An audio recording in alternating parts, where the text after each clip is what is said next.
Hey guys, welcome back to 2021 What Now? This time today I wanted to talk about normal. I hear this all the time, right? People saying this is not normal, or this is the new normal, or we need to go back to normal. Well, I'm here to say, first of all, there is no normal. What is normal? Like, really? When you look at it as a word, norm, right? It's the norm.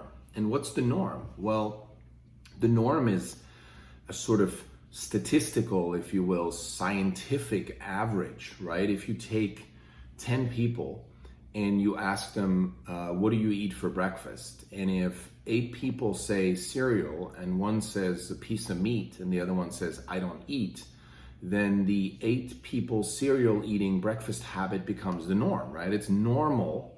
Then you would say, well, 8 out of 10 people are eating cereal for breakfast, so it's pretty normal to eat breakfast, cereal, breakfast.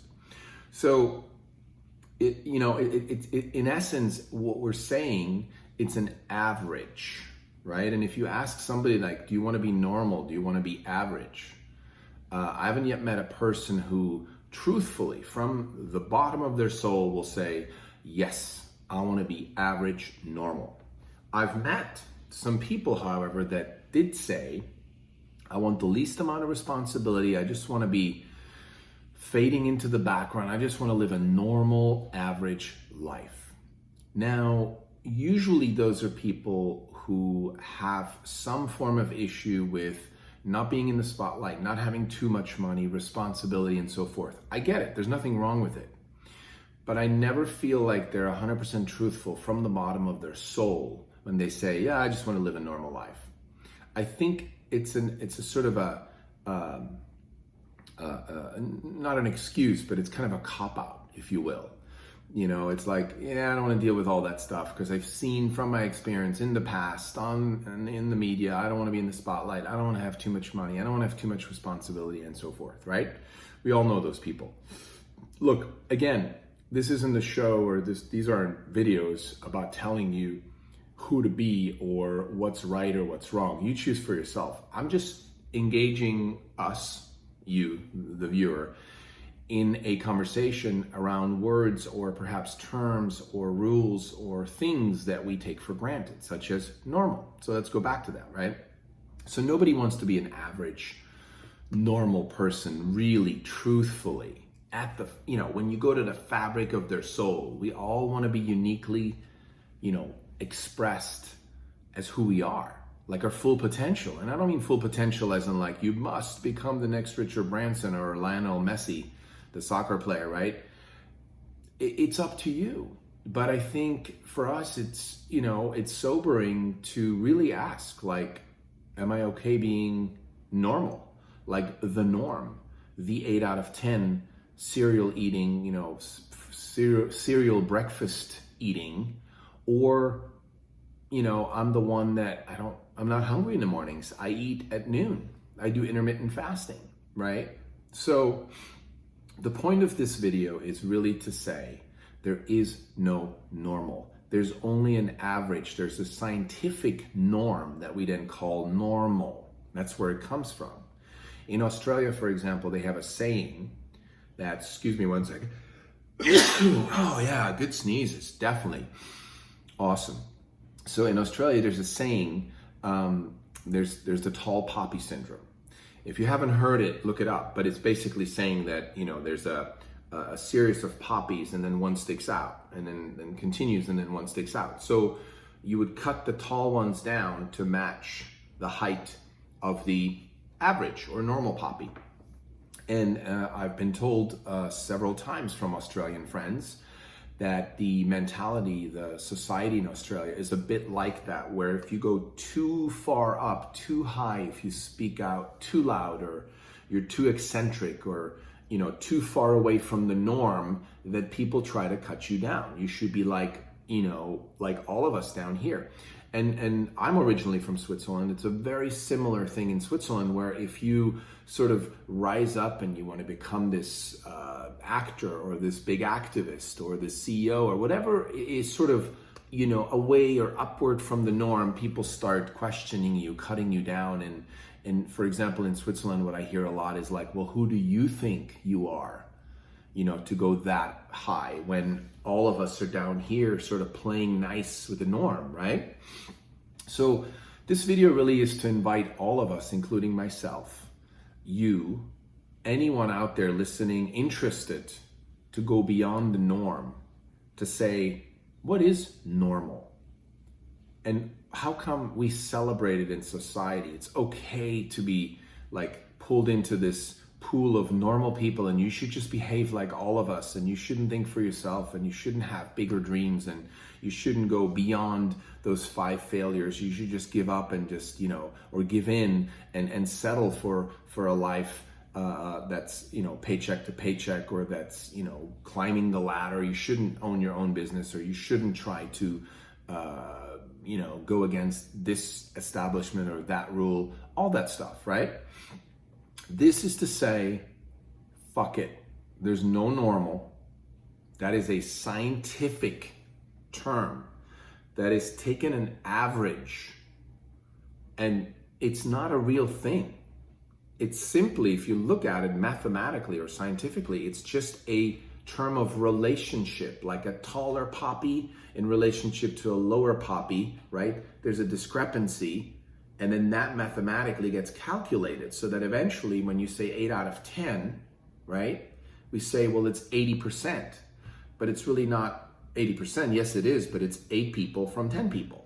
And we need that calculation so we have some form of shorthand so we can discuss percentages and, math and science. I get it. But in reality, in an actually created reality that's supposed to serve you, because we're all creating our individual realities, we're manifestors, so we're creating our individual realities, and inside of that manifestation, the creation of your own reality, there is no normal. You are not a normal person. You're not an average person.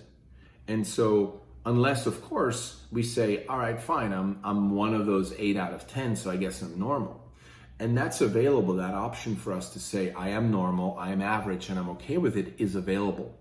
But I'm here to say that we are so much more than an average. We are so much more than normal. You are so much more unique than normal and than average. And that uniqueness gets expressed. The self expresses through you in your unique individual manifestation of your reality.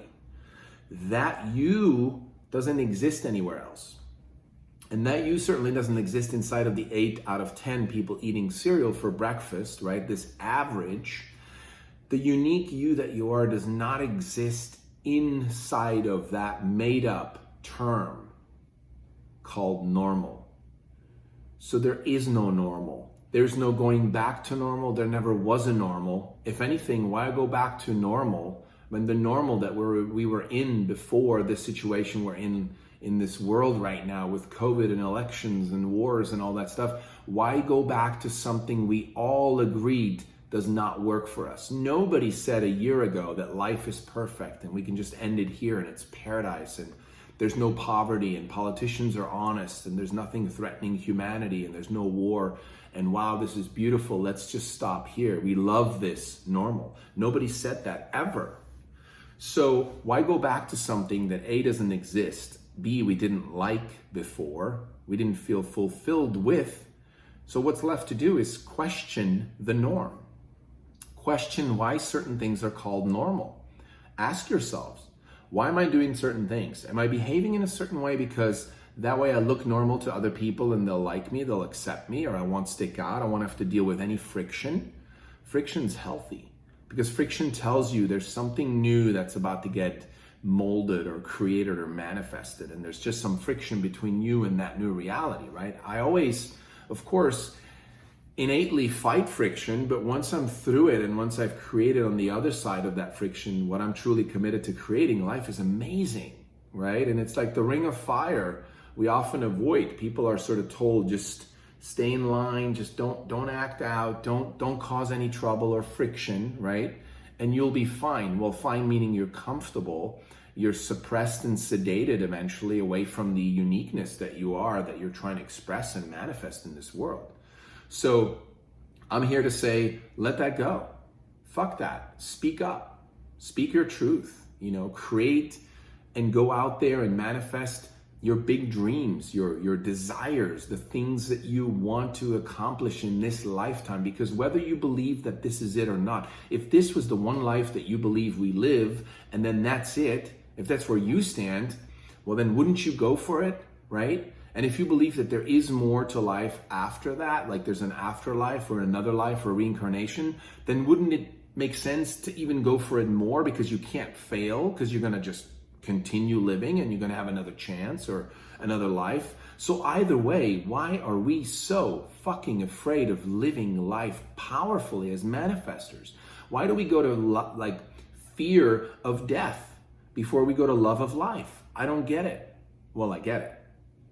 It's because we're told constantly by our parents, our communities, media, whoever we talk to, constantly told, be careful, you may die. Be careful, you may get hurt. Be careful, be careful, be careful, be careful. And so what we do is we then look at the people who are very careful and who have survived and who seem to be doing fine sort of with this normal regimen of life. And then we go, I'll just do that because at least I'll be safe. But what we don't think about is, well, why not just go for everything I want to do in life? And if I fail, look at Edison or the Colonel, right? KFC was started, I think he was 65 years old. He had failed until then. Edison had, I don't know how many thousands of failures before he invented the light bulb and changed all our lives, right? So there is no failure. There is no, oh, you messed up, sorry, you're done. That does not exist. What exists is simply this little, what I call the cutters of the poppies, right? You have the norm, and then you have those trying to stick out, and they usually get cut down. Well, guess what? They grow back. If you cut a poppy or a hedge, eventually grows back. So I say, even if you've been cut down several times in your life before, by the normal shears, right? By the society trying to cut you down, keep growing, and there'll be a time where you just grow. And the norm will be down there, and you look down and you go, that's fine, that's comfortable, that's cozy, that's predictable, but essentially it's slow death. It's boring. It is predictable. And who wants to live a predictable, average, normal life? I don't. And I really hope you don't either, because there's so much beauty and so much uniqueness and creativity in you waiting to be expressed. And when that expression comes out of all of us, suddenly the world's going to look like a different place, and we're going to find ourselves living in a world that we've always known we wanted. That's the world I want to live in, where people are authentically expressed and creative and beautiful and loving and working together to create a world we all love, a world that works for everyone, to borrow from Werner Erhard, who created Est and later became Landmark, a world that works for everyone. That's the world I want to live in, and that's not a world where normal exists. There's no normal.